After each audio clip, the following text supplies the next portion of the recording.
We have to continue to just lock things up and be able to close games out and understand that. Excited. I think Friday will be nerves for me as well, but we have such a good group of young ladies, so I think you can see that. Like, they have a good time and they do well together. So as long as they work, it's like the effort and energy categories. If they take care of that, I think we're going to be okay. So I thought with, 1 day of preparation, Coach Hood did a fantastic job of getting our guys ready from an execution standpoint. And I think our guys did a good job of sticking to the plan and executing at a high level. Proud of them because, this is a huge momentum game. And when you lose 2 in a row and your backs are against the wall, they definitely said not happening. They were not going to let that game go. And so they showed in the 4th set just kind of what they're capable of and found a good rhythm. You throw the records out the window. You throw everything out the window.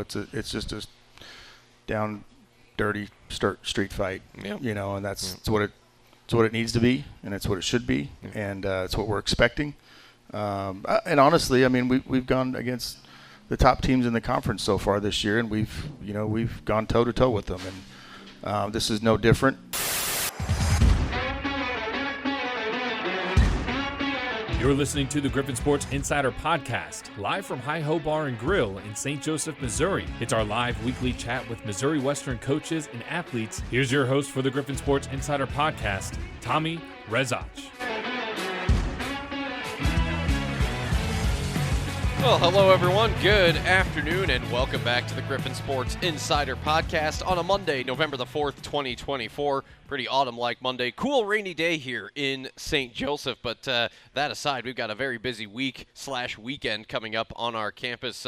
Very much in the heart of crossover season, overlap season basketball now officially underway. Gonna get officially underway certainly, and fall sports continuing to wrap up, and for several of our fall sports teams playing for a lot, or competing for a lot of things right now as we flip the calendar to November.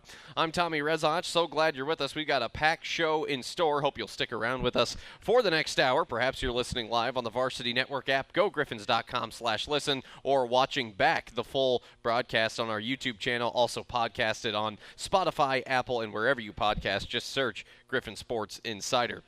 Volleyball, soccer, football, men's and women's basketball, cross country, that is all going on this weekend, and again, going in no particular order, starting with Missouri Western soccer and kind of what happens now. They capped off their regular season on the road this past week. They were at Emporia Friday, at Washburn on Sunday, and not necessarily the desired result, drawing at Emporia and then a 1-0 loss to 20th ranked Washburn yesterday. But soccer at 14-1-3 overall, 9-1-2 in the league, kind of just sitting and waiting, because as of today, in terms of the point system, Missouri Western is still in first in the MIAA standings. What we're watching now, though, is Emporia is going to play Washburn in Emporia, Kansas, Wednesday afternoon at 1 o'clock. So if Washburn were to lose that, Missouri Western is still your outright MIAA regular season conference champ. If Washburn and Emporia draw, we share the MIAA conference title. If Washburn were to beat Emporia outright, to the victor of the spoils there, Washburn would win the MIAA regular season title outright, but still a record-breaking regular season. At worst, Missouri Western's the 2 seed, and we do know that Missouri Western will host an MIAA tournament quarter-final match this Sunday. Time and opponent still to officially be determined, because we got 10 soccer teams in the league wrapping up their regular season this Wednesday. So I'd say Wednesday night is the day that, or the time that we'll know who we're playing and when, but Sunday is the target day for that quarterfinal match at Spratt. Missouri Western volleyball had 2 big matches. They were at Washburn Emporia this past week as well. A 5-set loss to a still pretty good, a 3-set loss to a still pretty good Emporia team on Wednesday, then a 5-set win at Emporia State Thursday night. Griffon volleyball 19-5. 7 of their last 8 matches have been victories. And how about this? Missouri Western volleyball has been away or at a neutral court for 19 of their 24 matches. So now they get to round out their regular season at home, starting a 4-match homestand. Central Missouri this Friday at 7. Missouri Southern this Saturday at 6. By the way, both of those games are epilepsy awareness night, so you're encouraged to wear purple if you go out to either one of those matches on Friday and Saturday night. Missouri Western football, crazy day there on Saturday. I was watching that game from my Canyon, Texas hotel room. I was on the road with men's basketball, and talk about a game that's kind of sensory overload. You got a weather delay, and this team gets off to that start, and this team does this, and so many crazy things, and it goes to overtime, and and obviously I know that one stung as hard as our guys fought against one of the best teams in the country, Central Oklahoma, coming away with that slim victory 37-34. But we fight on here as Missouri Western is home again to face Northwest Missouri State, so no problem getting up for that game. That'll be a 2 o'clock kick this Saturday, and that'll be the final conference game of the season as Missouri Western will wrap up the regular season on the 16th of November against Quincy, team out of the GLVC. That'll be here on the 16th. So our MIAA finale this Saturday at 2, and of course we all know how much we'd like to get the monkey off our back in that series against Northwest. Women's basketball, well, it was this past Wednesday. That feels like a long time ago already, but it was October the 30th. We were at Carver Hawkeye Arena for a terrific exhibition against University of Iowa. We'll hear from Coach Feldhaus later on as, the Hawkeyes win it 110-55, but, that's Iowa, a mighty powerhouse from Major D1, and the defending MIAA champions, giving them a pretty good fight, I would say, throughout that contest, and now Missouri Western will get to do it for real against Division II opponents. A couple of regional games coming up for women's basketball in the, the Central Region Women's Basketball Showcase from Civic Arena this weekend. Griffon women's basketball, they will play Sioux Falls Friday at 7:30, Augustana Saturday at 7:30. So two pretty good contests going on there. And yes, where I was over the weekend was with men's basketball in Canyon, Texas for the D2 CCA Tip-Off Classic. A rough start certainly on Friday. Lubbock Christian, a very good team, beat us pretty good, 88-48. But if you listened yesterday or if you had a chance to look at the recap or whatever, terrific response by men's basketball Sunday afternoon, defeating St. Cloud State 80-73. So now Missouri Western men's basketball, they're home this weekend too. Yeah, there's a lot going on in our city this weekend. For the Hilliard Tip-Off Classic at Missouri Western Fieldhouse, men's basketball takes on Northern State Friday at 2, Augustana this Sunday at 4 o'clock. And then cross country, their season not quite over yet as the Central Region Championships come up this Saturday morning from Joplin, Missouri. The men's race at 10, the women's race at 11:15. We have Griffins from both teams competing. Cody Ingold will break that all down for us coming up a little bit later on in the program. So Will Martin will be here for men's basketball. Coach Feldhaus is here for women's basketball. Tyler Fenwick will join us for football. Jess Fye is here from volleyball, and Jake Plocher from soccer. So got a packed show. With that, let me take a break, and when we come back, we'll welcome on Cody Ingold from cross country as they get ready to continue their postseason. They had that conference championship race a little over a week ago, and now a number of Griffins getting ready to run regionals with a chance to get to the nationals on the line. So we'll talk about that next. It's the GSI podcast from Hi-Ho Bar and Grill right here on the Griffon Sports Network. Continuing from Hi-Ho Bar and Grill, it's the Griffon Sports Insider Podcast. I'm Tommy Rezach. Cody Ingold batting leadoff as he normally does, and can see you're getting into the Christmas spirit there, Cody. Yes, sir. I already watched Santa Claus. Oh, did you? Weekend. Yeah. Love Christmas season. Yeah. So. Well, you told me in like September you were watching Elf, so I'm not surprised. Yeah. I don't. I saw a thing the other day that if Thanksgiving was so good, why do we only eat those foods once a year? So that's where I'm at. Okay. So we can just skip Thanksgiving altogether. Yeah. Never heard that take before, but it's true, right? When are you eating cranberry sauce or whatever that is? Pumpkin pies are like very rare. I feel like anything you eat at Thanksgiving, you could eat at Christmas for sure. I mean, well, yeah, if you're not normal. Yeah. I guess I'm abnormal, but that's par for the course. But let's talk some cross country here. A week ago Saturday, you had the MIAA championships, and now you look ahead to regionals. And you were kind of explaining this to me yesterday, but for the folks that are here and that are listening, so it sounds like your whole men's team is going to go down there, and then a handful of women's competitors. Yeah. Yep. We got 8 people entered on the guys' side. Got to dwindle it down to 7 by the end of the week, and I'll do that on Friday and decide who the best 7 are that are going to touch the course. And then women, we decided we're just going to we're going to give the people that wanted an opportunity, that I thought deserved an opportunity to run regionals. Is kind of where we're at. Regionals tends to be an all-comers meet, but some of those girls were we had a tough season, and it was just time to wrap it up and get ready for track season. And some were like, I want one more shot. And the whole time is Lillian's going to run. She's a senior. She's going to get that last run. But her, Bailey, and Bethany are going to run. So I'm excited for what we're bringing. I'm excited. They had a really, really good last week of training, and Bethany's looking really, really good, and so I'm excited. Yeah, this course in Joplin, a course that Missouri Western has run on a lot the last few years. This Saturday, the men will race at 10, the women at 11:15. And you were kind of breaking it down for me in terms of what's at stake. Obviously, folks are trying to get to nationals. Now, the whole men's team is going down there, so it has to be it's the top 2 teams. Then you were saying like the top 2 or 3 individuals on non-qualifying teams that reach nationals? So top 3 teams get in on auto bids. Okay. They take 34 teams total nationals, so it's top Gotcha. 3 and then the next, because there's, 8 regions. Mm-hmm. And then, the next 10 are at-large bids. And then it's top 2 not on a qualifying team. So Gotcha. you could technically be 20th place and still make a national meet. Powell's got a really, really good shot. He doesn't have any bad losses. It just comes to a lot of head-to-heads. And, unfortunately, we didn't travel a lot, so then now we're relying on him beating people that have beat other people elsewhere. So he has a good shot. I still think we're a top 5 to 7 team. It depends on who we really run this weekend on where we're at experience-wise. And you got a couple guys that'll be, we race there like we talked about. We used to race there at least twice a year. Mm-hmm. This will be the first time we're going. So there's going to be people that's first time on the course, which I actually think will be good. Weemach hasn't run on it. Powell hasn't run on. Those are our top 2 guys. Yeah. And then the other guys, like their best races have been on that course. So it's, it's not like they're going somewhere where they've run poorly before. Mm-hmm. That's where we ran a really, really, really good team in 2022.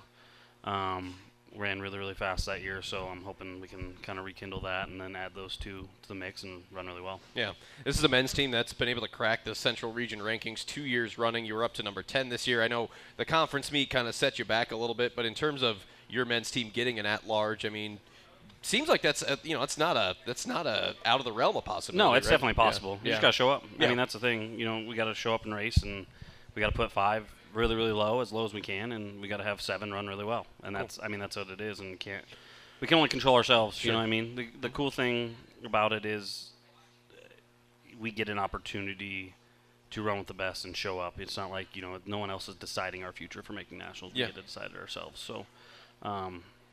We just got to show up, and top 3 is the only guarantee, really. Us losing, getting 7th at conference, like getting 5th is going to hurt us if we get 5th. So, we got to be on that day, and we've looked really, really good, but still got a race. Yep. And the weather's looking favorable so far this coming Saturday in Joplin. There is a chance of rain, but temperatures at least comfortable into the 60s. That's what's predicted for southern Missouri. But in November, in the Show Me State, you just never really know what you're going to get. As Missouri they're Western, getting tornadoes down there right now. Yeah, I know Oklahoma just got. They just had some warnings this morning. I was trying to recruit those.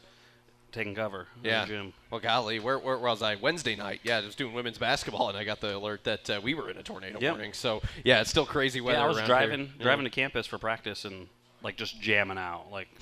Hardcore, ears bleeding because it was so loud. And then I turned my car off, and the siren's going, oh, I should probably get inside. Yeah, get to your safe spot. Yeah. Well, we'll keep an eye on that, and certainly we'll be following along with the Central Region Championships this Saturday for Missouri Western men's and women's cross country. A team of 5 men's runners, and then 7 men's runners, and then 3 women's competitors going down there this weekend. And yeah, certainly for the men's team, lots at stake there, and the women just trying to finish strong as well. So, Cody, safe travels. Good luck. We'll see you next week. There you go. Cody Ingold joining us as he's pretty much the only Griffon team that's competing that's going to be on the road this weekend. So that's what we got there.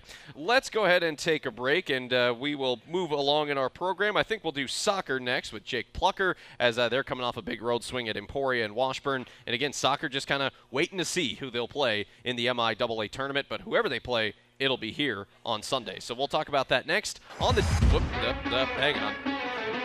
We'll talk about that next on the GSI podcast from Hi-Ho Bar and Grill. Continuing from Hi-Ho Bar and Grill, it's the Griffon Sports Insider Podcast on a Monday. Now talking Missouri Western soccer, coming off of what was their final road swing of the regular season, their final matches of the regular season. As we certainly know, this team is postseason bound as they await their matchup for the MIAA tournament, a quarterfinal match that'll be played right here at Spratt Stadium. So despite maybe this weekend not being the desired result, still an amazing season and so many good things to come still. Jake Plocher joining us, and yeah, Jake, you tweeted that, the game of soccer, it's the most beautiful game, but it can be one of the more cruel games. A draw at Washburn, and then a draw at Emporia, and then a loss to Washburn yesterday.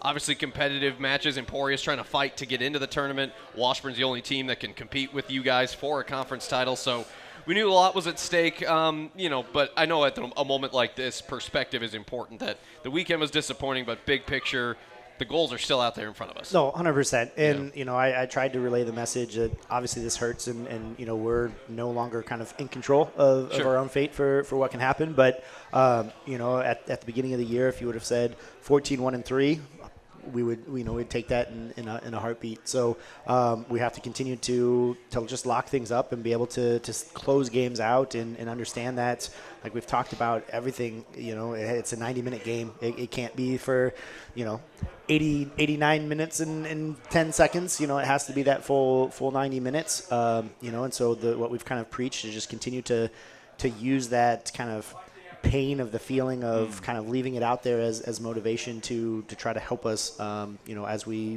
go into the tournament play now. Yeah, breaking down these matches just briefly, a 1-1 draw at Emporia on Friday, which ended that terrific shutout streak that this team was on. Aiden Woodall punching it in relatively early, 35th minute, but then Emporia stayed an equalizer with about 55 seconds left. Very evenly matched when you look at the stats, but I guess in that last minute or so, what did you notice there? No, I mean, again, I thought we had done a good job of kind of controlling and almost seeing the game out. Again, we were unfortunate to kind of give up a corner kick late, and then at that point, it comes down to kind of determination of see ball, go get ball, and being big and brave, and again, credit to Emporia, they were able to put in that equalizer late. Yeah, and then a dogfight on Sunday as well. I had the live stats pulled up when I was doing basketball yesterday at Washburn, a 20th ranked Ichabod team, and that was a scoreless draw for a while. Ichabod's do break through in the 78th minute. A very defensive match. I think both offenses probably had fewer shots than what they're accustomed to, but still some good looks. I know Corinne had some looks early. Keely Krudenberg even out a goal on some free kicks. A disappointing result, but Washburn, a very good team. Just thoughts on how yesterday went? Yeah, I mean, that one was more of a heavyweight fight. I mean, they were in the national championship game yesterday or last year, and it shows. They returned a good majority of their squad. So it was a back and forth battle for sure. We had some good chances that we were able to create, and unfortunately, it was one of those where off of a corner again, we just we have to be stronger and braver, and we'll put a lot of emphasis on that this coming week to lead into the tournament play. But it was a good match. You give the credit to them. They were able to get that result, and now we kind of sit and wait and see what happens on Wednesday. Yeah. Well, now I know the practice schedule more or less stays the same. We're used to playing on Sundays, and that's when we're going to play. We're going to host a quarterfinal. Now we're seeing how the seeding wraps up, but in terms of our own destiny, we are still a point ahead of Washburn in the standings right now. So here's what's going on. Washburn is at Emporia, a little turnpike tussle there Wednesday afternoon at 1 o'clock. So it's fairly simple what happens here. If they tie, it's a share of the conference title, and Emporia win, the Griffins take it outright. But obviously, if Washburn wins, to the victor, the spoils there. But regardless, Coach, we are a 2 seed hosting a quarterfinal. I think that's the first time in 7 years that's happened. Still, as I said at the outset, pretty exciting stuff no matter what happens there at Emporia Wednesday. Oh, definitely. And in the moment, again, we want to be able to close things out. We want to be able to kind of keep this going. But it will be one of those down the road when we can kind of take a step back and look at it in perspective. It's going to be a really special season in general, but we're trying to keep it moving as long as we can. Yeah, and in terms of future after the MIAA tournament, certainly things look good there, but a mission in front of this team, quarters, semis, and then the championship MIAA soccer tournament coming up, starting on Sunday with the quarterfinals. 10 other teams in the MIAA are wrapping up their women's soccer season Wednesday, and of course we'll be watching what happens between Emporia and Washburn. You want Emporia to win that one just for that one day, and then Missouri Western. We'll know probably Wednesday evening, right? Our seating and time. So definitely. But it'll be Sunday at Spratt Stadium, so mark your calendars. I know it's a busy weekend, but go out and support this team that's been having a historic year, a terrific season that's not over yet. Coach Plocher, thanks for the time, and good luck this week. Thanks for having us. All right, there you go. Jake Plocher joining us as don't kid yourselves. It's still been a terrific season, and this is a good league, as we found out. Washburn's a really good team, and Emporia, they're pretty scrappy. I wouldn't say, Emporia's hosting Washburn, and that's a rivalry match. Anything can still happen, so keep the faith there. An MIAA regular season title still in play, no doubt. Let's take a break. We'll talk hoops. Ashton Feldhaus is here. We'll recap that exhibition at Iowa and look ahead to the games at Civic Arena this weekend on the GSI podcast from Hi-Ho Bar and Grill. Back in a moment. Keeping things moving on the Griffon Sports Insider Podcast. Busy Monday, busy week on our campus. I'm Tommy Rezach, talking women's basketball now with first-year head coach Ashton Feldhaus. As man, this was a whirlwind week. It was a week on the road for some of us. As on Wednesday night, Missouri Western women's basketball was at Carver Hawkeye Arena, taking on the University of Iowa in a high-level exhibition. And yeah, just a fun time. I think everyone that was a part of it from our university just had a good time. Yes, they kept score. You know, Iowa did what Iowa does, but Coach, you were telling me afterwards that just all things considered, the way your team played, Alyssa Bonilla, a game-high 19 points, Tiani Ellison getting the three-ball going, 11 threes by this team, so plenty to learn from, like any game. No game is perfect, but, man, it did me good to see how happy you guys were in general with how things went on Wednesday night. Yeah, I mean, again, it was for the experience, I think, more than anything. But I think it helped us. I don't know that Kendall and I anticipated how much it would help us, but we came back and broke down film, and the girls had off the next day. So we spent that whole day kind of breaking down film, and then we sat down the next day with the girls, and it was a lot more Missouri Western error, not necessarily Iowa stopping us error. And I think that's good for our kids to see because we did execute. I was hoping sometimes you think something, and then you go to watch film, and it's something completely different. But, yeah, we spot shot. We just didn't hit shots. So, again, we executed our stuff pretty well. It was hard because when you don't have any interior, and you don't against Iowa, we're just so outmatched when it comes to our post play. But I thought some of our guards, obviously you mentioned Alyssa, and I don't think anyone can stop her. Obviously Iowa couldn't, but at our level, she's just dynamic, and she had the three ball going. So she played exceptional, but she got everybody else open looks too. So I think it was a mixture of nerves and 14,000 people, and but we had a lot to learn from it. So the very next day in practice, we kind of went to it, and we changed a few things, which was kind of good. So I think for Kendall and I, we were excited because it was it proved to be super beneficial for us. Yeah, 14,998 was the reported attendance. That was a terrific atmosphere, so hats off to everyone who got to go to that game and support a great experience for the Griffins. Well, you know, now you've done some scrimmages, you've done this exhibition, and now, you know, 4 days from now we'll do it for real down at Civic Arena. Just haven't gotten a taste and haven't gotten to play in one of the greatest venues in the country for women's basketball. How giddy is this team to get to do it for real and get to show Division II how good they are? Yeah, I know they're excited. I think they feel like they're somewhat counted out this year, obviously. You know, and that's expected. It's a brand new team, brand new coaching staff. No one really knows what to expect. They're ready to not play against each other in practice. They're kind of over that at this point. I think we all are. And now we get to turn our attention, you know, to Sioux Falls. We do one game at a time, obviously. So we start really as soon as today. We had practice this morning, but all attention that direction, which is nice because now you have something to work for. So we're still learning, and we're only going to get better, and we're still going to adjust as we go. We have so many different pieces, so I think we're still trying to figure out, you know, what pieces fit well together. But I know they're thrilled, and there'll be the nerves on Friday and Saturday just the same. But I'm glad we're here, obviously, in St. Joseph, and I can't wait, to be honest with you. Yeah, great event. The Central Region Women's Basketball Showcase put on in partnership with the St. Joseph Sports Commission, the venue that just 8 months ago hosted the D2 Women's Basketball National Championship. The D2 CCA Tip-Off Classic for women's hoops was there over the weekend, so some regional flavor was in town playing on that floor. And it's a great field coming this weekend. I know Minnesota State is in there. A lot of great NSIC, some GAC teams, and obviously some MIAA flavor there. But yeah, you talked about it. Sioux Falls, that'll be Friday at 7:30. Augustana on Saturday at 7:30 as well. Now, Sioux Falls, you know, they struggled a bit last year at 9-18. Augustana, same thing. I know Augie hired a new coach as well. But, starting with Sioux Falls, how much have you been able to kind of gather from them so far? A lot, because we've had too much time on our hands, I think. So I'm kind of over it just the same. But they returned essentially the whole team, which was they only lost one starter. And then as far as production, it was pretty much just the one kid. So they have their post play again. We're facing, I think she was freshman of the year. So she's young, but she's very, very good, very mobile, can stretch the floor. So they're inside out. So we're kind of defensively, we're focusing on that. And then obviously they have some 3-point shooters just the same. So with a young team that struggled last year, they'll be much better this year because they've done it for a year together. So we've told our kids that, you know, you can't look at last year at all. And we know that more than anybody because we're not the same.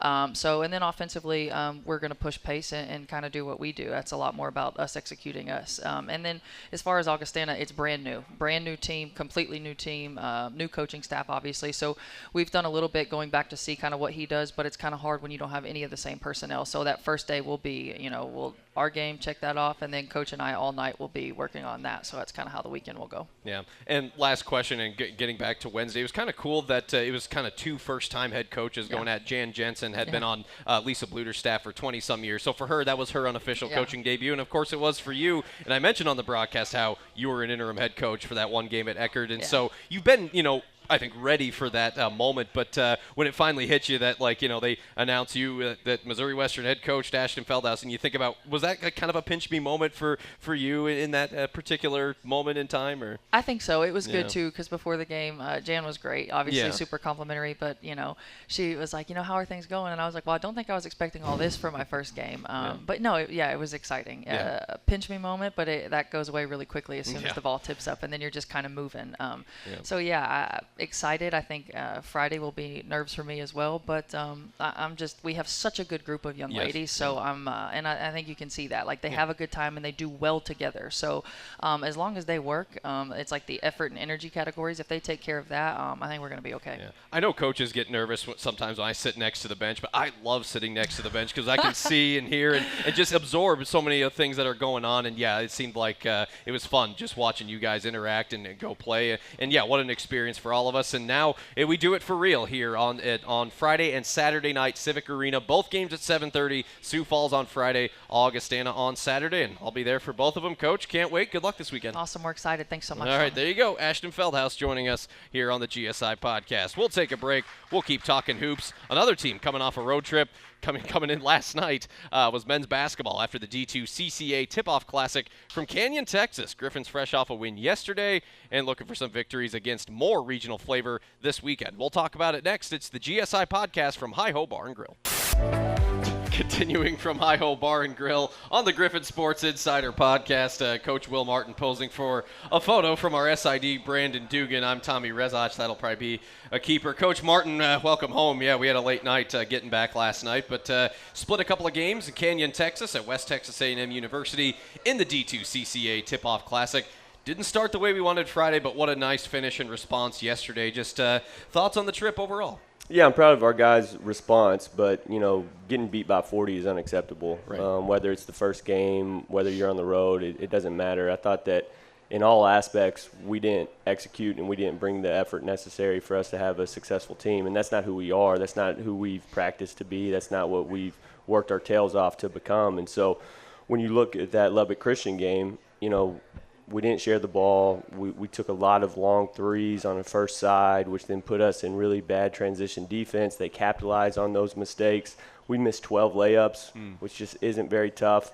And then defensively, we messed up on multiple ball screen coverages when we were in the half court, but we weren't in a lot of half court defensive situations because they were up and down transition because of our really bad shots. And so I don't think that we have selfish players on our team, but when you play like that, it's selfish, and our guys said they wanted to be selfless, consistent, and confident. Those were their 3 words, and they were none of that in the first game. And so staff got out-coached. We always have to look at ourselves in the mirror. It's our job to prepare the guys, but our guys got outplayed. And so it was a pretty tough practice that next day, which you don't like to do when you only have 24 hours. You don't like to run the guys down, but, that was necessary, and I'm proud of our guys for responding. Yeah, certainly offensively, when we talked after the game on Sunday, the 80-73 win over St. Cloud State, you said without even looking at it, you just felt like the team shared it better. But just overall offensively, it just seemed like guys were a little more confident, a little more comfortable getting up and down the floor. Yeah, we had a little bit of a delay in Amarillo, so I was able to watch the full game, which was nice. When we're home or when we're on the road and we're local, I'm able to watch right after. So I was a little worried that I wasn't going to be able to do that. So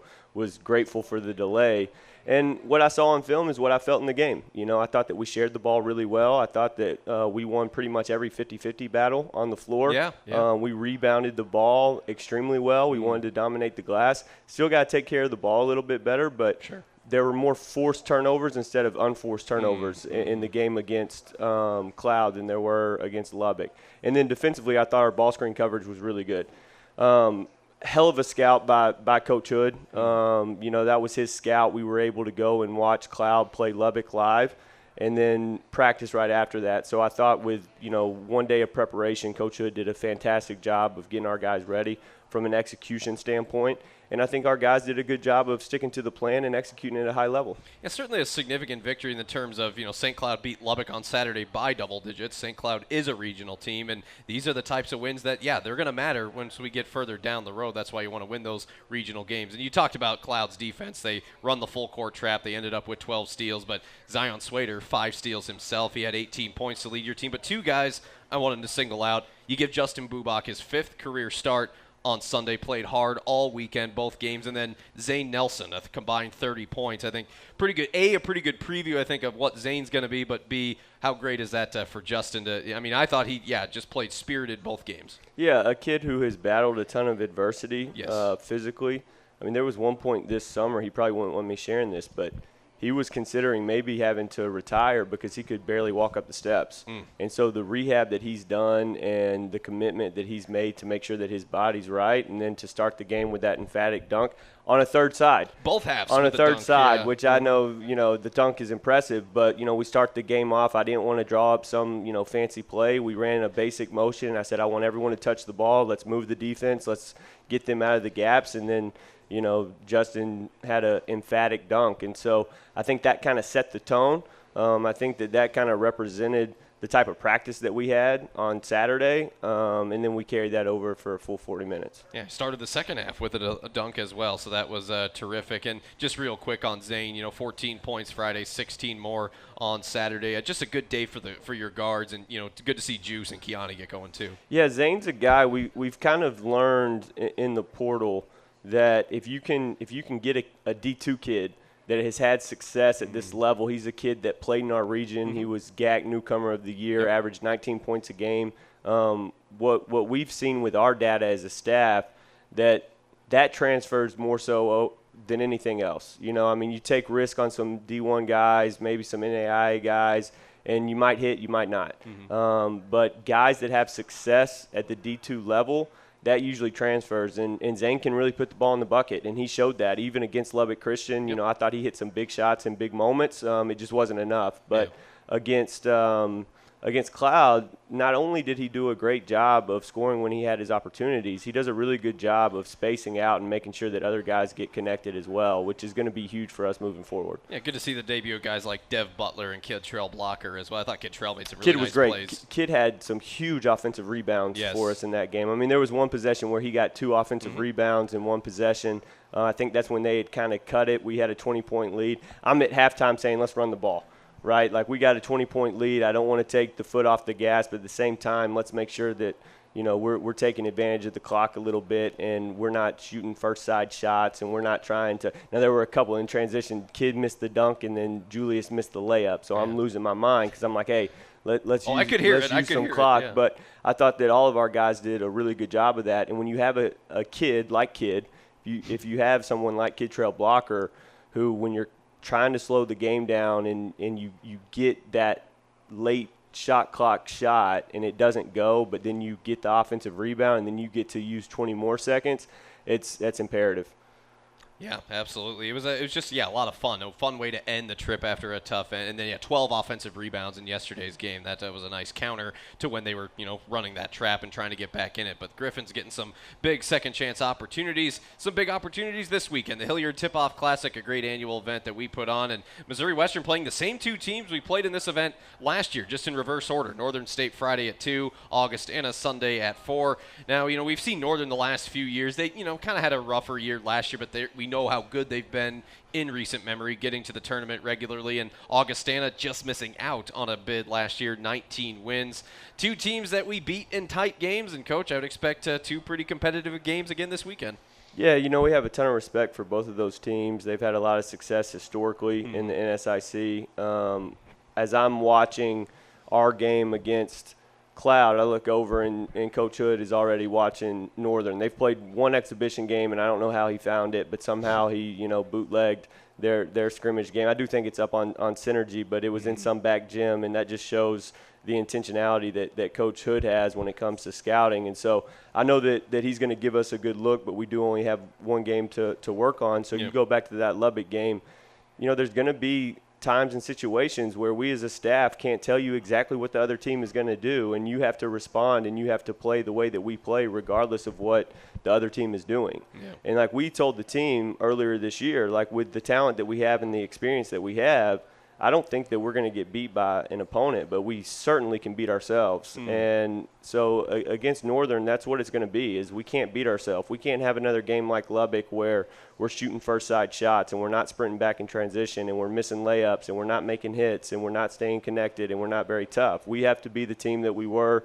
against Cloud, but even better. We've seen our worst. Cloud can't be our best. Does that make sense? Absolutely. Like Lubbock has to be our worst, and Cloud cannot be our best. And so I'm excited to get back to practice. I told Coach Hood that after the Lubbock game. I said, we're going to find a way to beat Cloud, but I'm excited to get back to St. Joe and really get on the practice court and start working on some things that we need to get better at. Yeah, and the fans will get to see what we saw over the weekend, a peek at this 2024-25 team as the season officially underway in the Hilliard Tip-Off Classic from the Missouri Western Fieldhouse. A battle with Northern State Friday at 2, Augustana Sunday at 4. Regional games, these matter for sure, and the Griffins will try to build off of that win against St. Cloud State from the NSIC as well. Coach Martin, thanks for the time. Good luck this weekend. Thanks, Tommy. Thanks for making the trip, man. Oh, of course. Yeah, it was a lot of fun. Long drive, but I enjoyed my times with you guys. All right, let's take a break. Let's talk volleyball now. Missouri Western volleyball still in the midst of a terrific season, and finally they get to play at home again with some matches against Central Missouri and Missouri Southern this weekend. We discuss it next on the GSI Podcast from Hi-Ho Bar and Grill.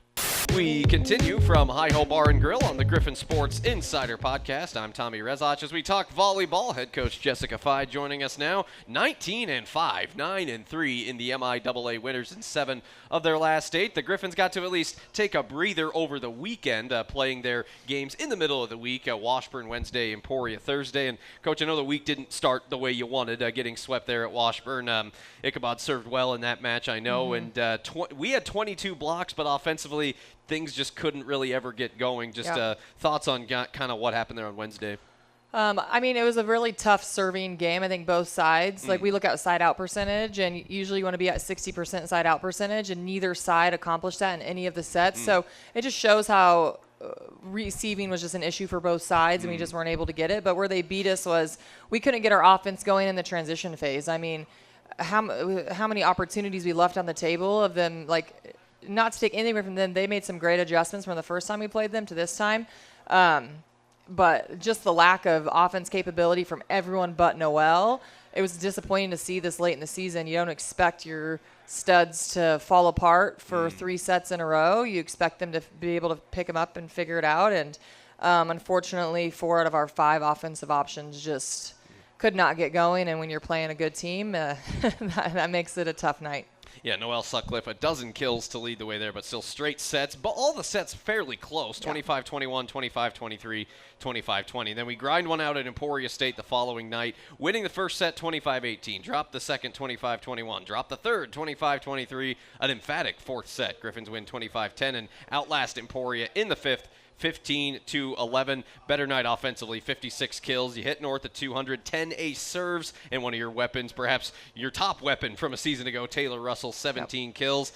Down 2 sets, 1. You dug deep, you found a way, and finished strong on the road. Yeah, I know. I'm proud of them because, this is a huge momentum game, and when you lose 2 in a row and your backs are against the wall, they definitely said not happening. They were not going to let that game go, and so they showed in the 4th set just kind of what they're capable of and found a good rhythm. We served the ball really tough that set and just started out and just kind of smothered them, so they weren't able to get that fire going at all. But, the first set we played fine. The next 2 sets, just high error, in critical situations. We would just go back and add a timeout and miss a serve, so we were just shooting ourselves in the foot all the time.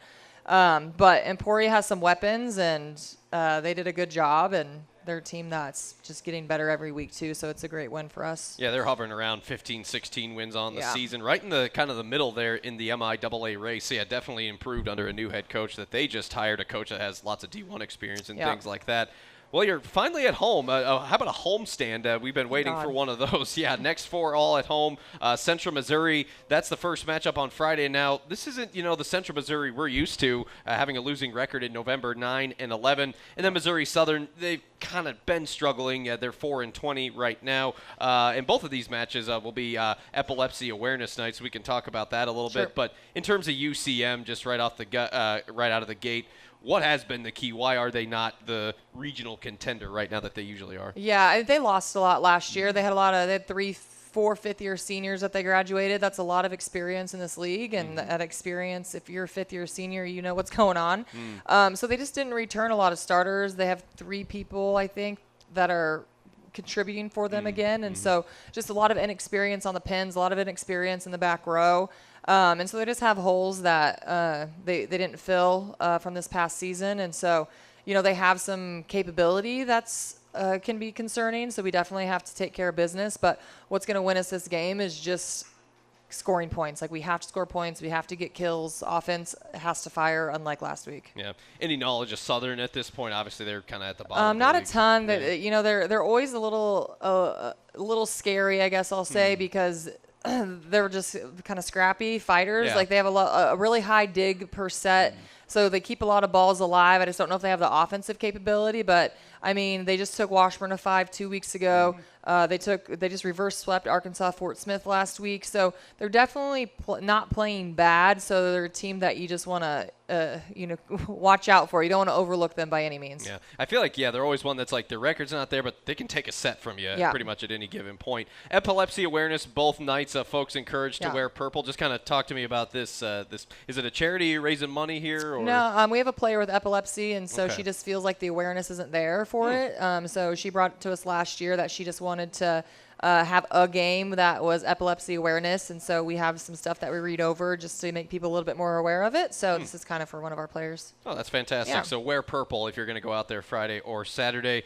Coach, 19 of your first 24 on the road. We're home for the next 4 in the MIAA tournament in Civic Arena yet again. I mean, that's got to bring some peace of mind here over the next few weeks, huh? I don't know what I'm going to do being home so much. Kind of crazy. But we played really well at home so far, so I'm hoping that we can keep it rolling. I know they're excited to be home. We were very excited that last week was our last conference bus trip, so we're not upset about being home by any means. Absolutely not. The next 4. So it's Central Missouri, Missouri Southern this weekend. Then you got Hayes, and who else the next weekend? We play Kearney on Thursday, and then Hayes on Friday. That's right. Yeah, Kearney. That's a top 10 battle right there. And Hayes, they're a pretty decent team this year as well. So some good matchups, some good competition, high-level volleyball being played at the Missouri Western Fieldhouse. Take your pick of what you want to do this weekend. But volleyball on Friday at 7, Saturday at 6. Lots going on in our city. And this is a team like soccer that's they're competing for some postseason stakes as well. So, Coach Phi, thanks for the time. Congratulations on a win there on Thursday, and good luck this weekend. Thank you. Appreciate it. All right, there you go. There's Jessica Phi joining us for our volleyball segment. Got to talk football. We'll have our coaches roundtable as well coming up, so don't go away. It's the GSI podcast from Hi-Ho Bar and Grill.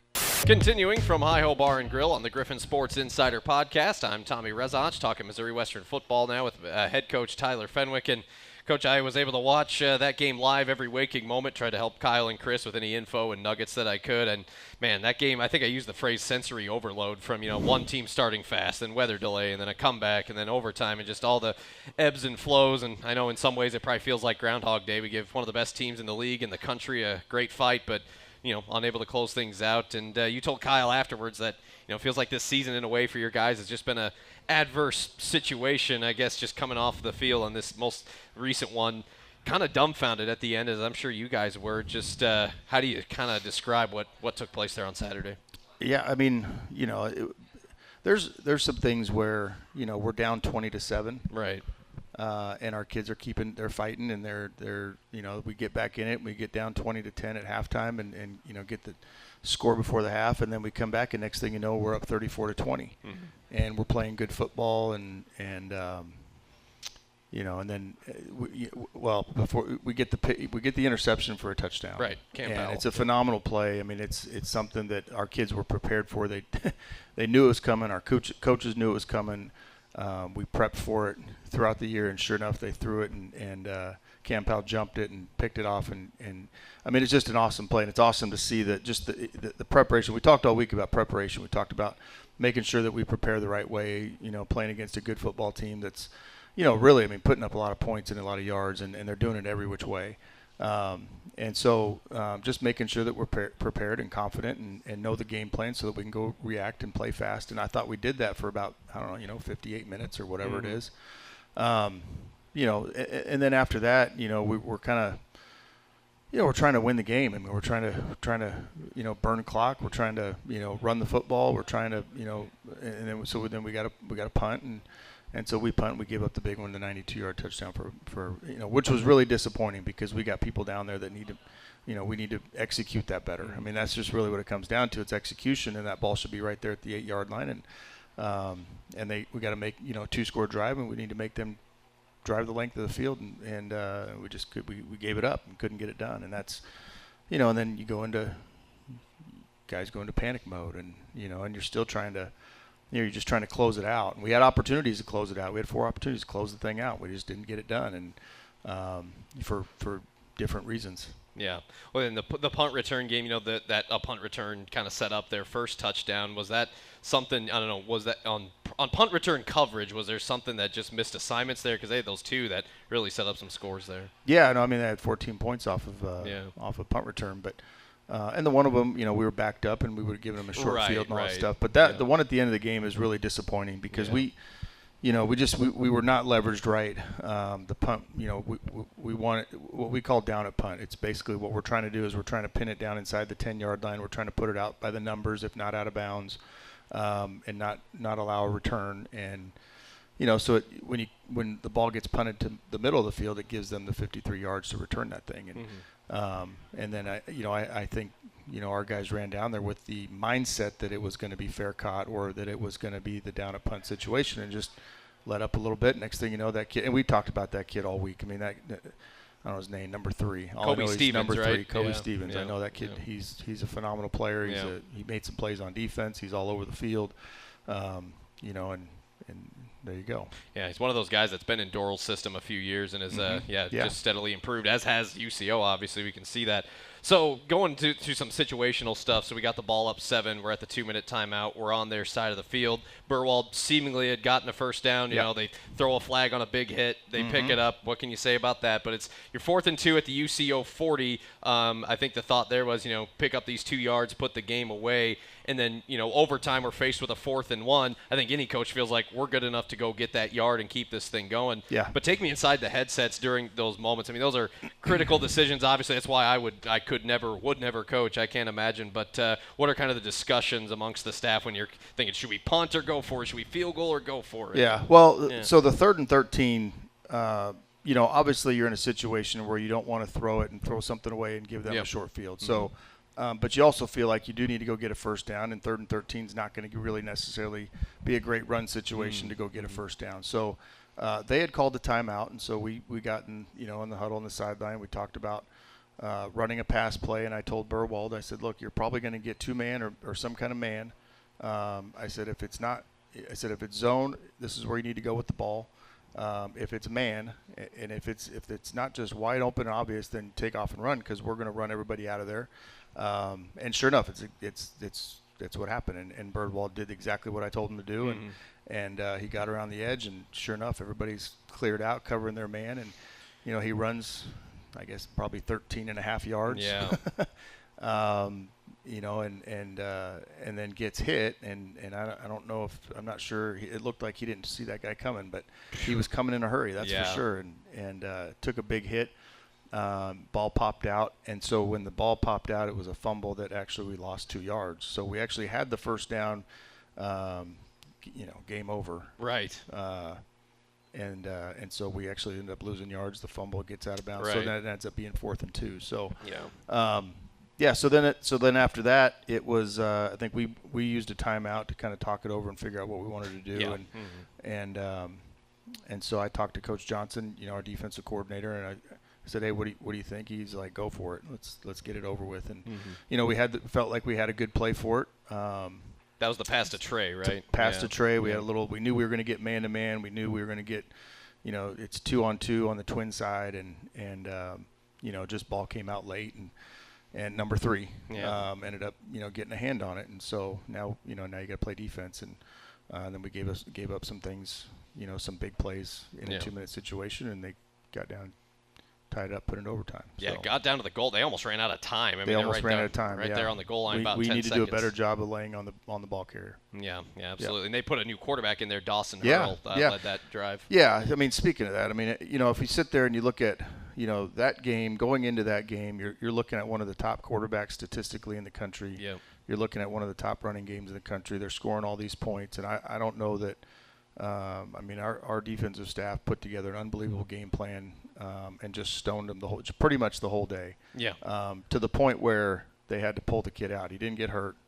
They pulled him out and they put the other kid in to see if they could get a spark, and I guess he did a good job. Yeah, Hurl, a kid that's been in the league a while, transferred to UCO from Missouri Southern, so we've seen him before. And your defense, I kind of have to move along here, but your defense played so well. I mean, you forced them to punt 7 times, the 2 turnovers, first defensive score of the year. UCO 5 of 17 on third down. A lot of grit and character on that side of the football, no doubt.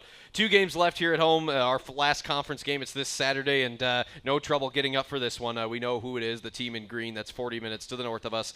Good defensive team. We know that. That's nothing new. But one thing that's maybe newer for them is their passing attack. They've kind of taken a step forward there. 4th best passing team in the league. They convert on third down well, but they also lead the league in interceptions. Their quarterback, Chris Runke, it's been an up and down year for them. They start 0-2, then they win 4 straight, then they drop one to Central Missouri, beat Northeastern in their home field on Saturday.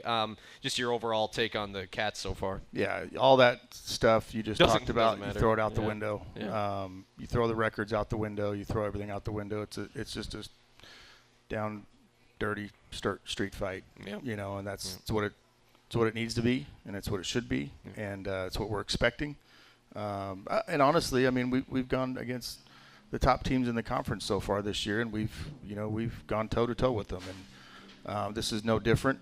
I still think they're one of the top teams in the conference, despite what their record is. I think that any day they can line up against anybody and go beat them, and I think we've shown the same thing. And if we can, not have the silly mistakes and the things that you do that cost you games, we're sitting in a whole different boat right now. Yeah, this league has just been bananas this year. It's been a streak. The past weekend was totally upside down. Central beating Pitt, Hayes beat Emporia. I mean, is UCO going to be the only playoff team at this point? It could be, but for in the micro, in terms of our world, obviously this is big. You talked about the monkey on our back, not only this season but in this series historically, and great chance, as we've seen all year, great chance to knock off a good team and a long drought against our rivals to the north. 2:00 kick, 1:00 pregame this Saturday. Coach, look forward to being back in the booth with your guys, and good luck this weekend. Yep, appreciate it. There you go. Tyler Fenwick joining us here on this part of the luncheon. Got to take a break. We'll do a quick round table with our basketball coaches, a couple of our fall coaches as well, and then we'll get out of here for the day. It's the GSI Podcast from Hi-Ho Bar and Grill. We'll return in just a moment. Our roundtable of irrelevancy is here. Jess Fiery joining us, Will Martin, Cody Ingold, and Ashton Feldhaus joining us up here for the first time this year. Coaches, thanks for being with us. Hey, Tommy, how tall are you? About 5'10". Okay, cool. You're probably the point guard in this lineup then. Yeah. I'm running the 2 for sure. Decision making for Tommy. I don't know if I can play him at the 1. I can't blame you there. I'm going just based on size only. That means we're in the post. That's why I'm sitting up here talking and you guys do what you do. But coaches, we know tomorrow what's happening tomorrow, but I'm going to keep it light here, talking of elections. That's I'm just curious. Tommy. Have you guys ever been elected? There's no Kara. I know that. Yeah, tomorrow we can't practice. No That's what tomorrow is. And there's no voluntary film either, so That's don't right. even think about it. Yeah. Got it. Oh, because you already got it booked? Madeline Simmons. Well, with that on our minds, I'm just curious, coaches, were you ever elected to anything in your life? Class president, class clown, most likely to succeed, prom king or queen, anything like that? You got your hands full up there. God, a bunch of losers up here, apparently. Nothing. Yeah. I was vice president in high school. Vice president and then captain of debate team, then I was Senate in grad school. Very nice. So most likely to run for office up here, Will Martin. Yeah. Well, that's not surprising. I'm how great he is in front of the camera. I'm out of politics. Yeah. No. I'm out of politics. Fair enough. Coaches, one thing, kind of on a personal note. So it's looking like things. I'm looking at buying a home for the first time here coming up. Any advice? I know we've moved a lot, and rent or buy. Just any advice you'd give to a young person looking to buy a home, just from your experiences? I don't have a home, so I'm out on this one. Yeah. Good luck. Yeah. That's what I got to say, brother. Good luck. Yeah. Now you have to fix everything that goes wrong. Yeah, it's pretty depressing. That's the hard part. Yeah. Yeah. But, you don't get to make those decisions. Yeah. You'll have an asset now, though. Yeah. That's nice. True. Yeah. Yeah, you have an asset. Yeah. Just any memories, like the first, place that you lived, whether it was just a place you lived on your own for the first time, the first place you bought, just like any memories that kind of stick with you? Or COVID happened shortly after I bought mine. Really? So, yeah, that's my memory. So The day we moved into our house, we were installing our new washer, and the people before us didn't necessarily fix things correctly. So my dad unscrewed the hose, and all of a sudden just psh, and they just had something that was broken that they just put like a Band-Aid on it. And so we had a leak through the floor and had to call a plumber. And just to let you know, a day of plumber is like $600 an hour. So gotta watch out. It's a home ownership. Yeah. Ashton, I'm curious. I had the other coaches up here early in the season. I just talked about, what's maybe like the worst place you moved, whether it was like a moving experience or a place you lived. Like Coach Fenwick talked about bunking with Coach Throck and living off Pop-Tarts. Like any time in your moves through your career that there was like a less than ideal moving or living situation, anything stand out there? Or? No, I have zero complaints about St. Petersburg, Florida. So you know where she moved from? That's true. That's true. I probably should know my demographic. Last thing, this Thursday is National Men Make Dinner Day. I don't make these holidays, but to our men on our panel, if you had to make dinner Thursday for your wives, your families, what are you whipping up? This is an uncomfortable gender role conversation here. I mean, that doesn't exist anymore. Like, wait a minute. So is it only one night a year that I have to cook dinner? Because right now I cook like 3 or 4 days a week. I was just going to ask Will how much he cooks because he's never home. So we do we alternate weeks. Oh, okay. Ooh, that's nice. Weeks or days? Weeks. Yeah. So that sucks. Like this weekend, my wife went to the store, bought all the food she's going to cook this whole week, and she'll cook the whole week. And I'm on dish duty, and then we switch. See, I don't trust my husband enough to plan dinners that I would eat. Because he would eat them. My poor wife eats pork chops. I have high standards. But then are you passive aggressive with him that he doesn't cook, even though you? No, he want still to cook? cooks. I just usually sometimes don't eat it. This is why I'm not married. Yeah. When he like anything I cook, he'll eat because he's like a garbage disposal. He'll eat Jess told me the other day. She came in the office and she said, "Just listen to me." Because I'm going to tell you what your wife won't tell you. But trust me, it's what she's thinking. It's been great for my marriage. Yeah. Jess has been fantastic for my marriage. Everything can you stop downstairs? Yeah, everything she says hits. Everything she says hits. Yep. Well, Ashton, if you're treating yourself to a good meal, do you like to cook? Are you more of a go-out-to-eat person? Or? I'm more of a go-out-to-eat person. Okay. Yeah, not a cook person. Any favorite go-to place or any cuisine you in St. Joseph? Yeah. No, I'm still looking for that favorite place, but I'll let you know. Okay. You must have a different contract than me. Going out all the time to eat. Coaches, thank you. Good luck this week. Thanks for the time. Thanks, Tommy. All right, thank you guys. I know you guys got places to go. Oh, that was fantastic. That's Oliver, right? Yeah. No, thank you, Oliver, for that. I appreciate it. Thanks to our coaches. Thanks to our audience. Thanks to our listeners, sponsors. That's the GSI podcast from Hi-Ho Bar and Grill. Cameraman Connor Peters, audio engineer Rick Leahy, and our host, the terrific Hi-Ho Bar and Grill in St. Joseph. We'll post this full podcast on the Griffon Sports Insider YouTube, Apple, and Spotify pages. Listen and subscribe. See you next Monday. So long, everybody. Goodbye.